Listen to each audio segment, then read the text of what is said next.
A Springfield landmark has a new home, albeit just a block away from its old home. Timmons Temple, once located at East Webster Street, now sits in Silver Springs Park.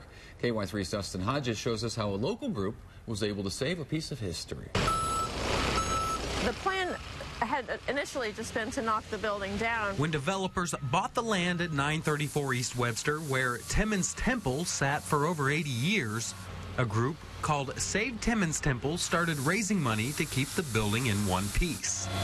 They told us it was about $105,000 for the lifting, the relocation, and to set it back down on its new foundation. It took about 4 days just to raise the building and then move it a few hundred feet. But it still took lots of time and effort to get Timmons Temple to its new resting place.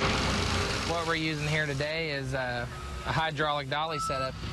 Derek Tilton is in charge of moving this piece of history. A stone structure like this with this age, you have to be very cautious with it. You can't twist it.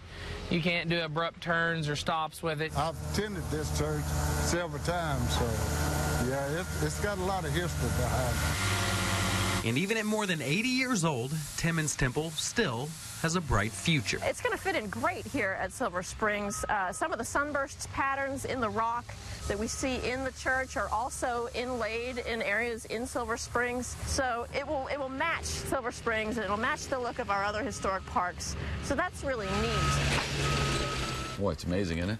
Project should be completed in about 3 weeks, and the building will undergo some remodeling before being used as an event center to rent for parties and weddings. And it's a